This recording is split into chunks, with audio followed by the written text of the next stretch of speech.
কি খবর? আপনারা কি অ্যালার্ম দিয়ে রাখছেন না? কালকে বিশ্বকাপ আপনার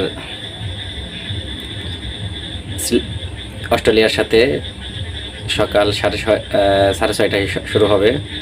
অনেকে তো অ্যালার্ম দিয়ে রাখছেন বিশ্বকাপের খেলা দেখবেন।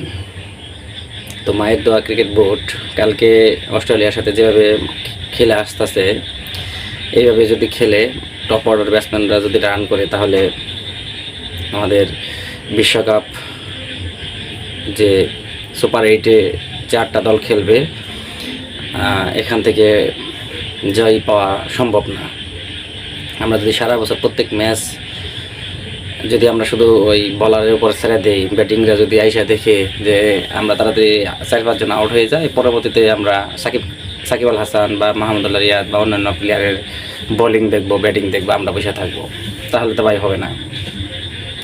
তো মায়ের দোয়া ক্রিকেট বোর্ড, আমরা আমাদের ক্রিকেটের যে প্লেয়ার আছে সবার প্রতি দোয়া আছে, মায়ের দোয়া আছে, সেজন্যই তো এতগুলো ম্যাচ, 4টা ম্যাচ খেলাইছে, 3টা ম্যাচ জিততে পারছে। এখন আপনার সুপার 8-এ উঠছে, 4টার মধ্যে 3টা খেলা জেতার পরে কালকে সকাল 6:30টায় খেলা হবে অস্ট্রেলিয়ার সাথে। এখন অস্ট্রেলিয়ার বল দেখে যদি করে উড়ি বাবারি বল এই সেই যদি ভয় পা, তাহলে চলবে না। শান্ত, লিটন এদেরকে রানে আসতে হবে।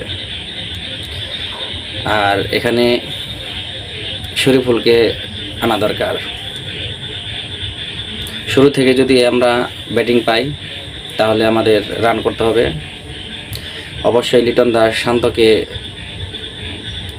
50 করতে হবে। প্রতিজনের 50 করলে 100 রান এসে পড়ব। তোমরা যদি সারা বছর প্রত্যেক ম্যাচে যদি খারাপই খেলো, তাহলে তার হইল না। তো আমরা আশা করি তোমরা আগামীকাল ভালো খেলবে। দর্শকরাও অনেকে অ্যালার্ম দিয়ে রাখছে, সকাল 6:30টায় ঘুম থেকে উঠবে, খেলা দেখবে। তখন উঠে যদি দেখেছে 4-5টা আউট হয়ে গেছে 20-30 রানের মধ্যে, তাহলে তো ভাই হবে না। আর কালকে যদি ম্যাচটা জেতা হয়, পরবর্তীতে আরও 2টা ম্যাচ থাকবে, একটা ইন্ডিয়ার সাথে আর একটা আফগানিস্তানের সাথে। হয়তো এখানে আফগানিস্তান হোক, ইন্ডিয়া হোক, একটা ম্যাচ জেতা সম্ভব হবে যদি আগামীকাল 6:30টায় যে অস্ট্রেলিয়ার সাথে খেলা আছে। তো অস্ট্রেলিয়া তো ব্যাটিং বোলিং দুর্দান্ত। এখন আমাদের ভয় পাইলেও চলবে না। শান্ত আর টপ অর্ডার ব্যাটসম্যান যারা, তাদেরকে রান করতে হবে। তো যাই হোক, এখন আমরা আগামীকাল দেখব। সবাই মায়ের দোয়া ক্রিকেট বোর্ডের জন্য দোয়া করবেন। আশা করি কালকে তোমরা হারো, সমস্যা নেই, জিততে হবে এমন না, কিন্তু হারার মতো হারতে হবে। যদি তোমরা এই যে আসা যাওয়া করো, তাহলে তো সমস্যা। যাই হোক, আশা করি কালকে ভালো একটা ম্যাচ দেখবো, আপনারা দেখবেন। আসসালামু আলাইকুম।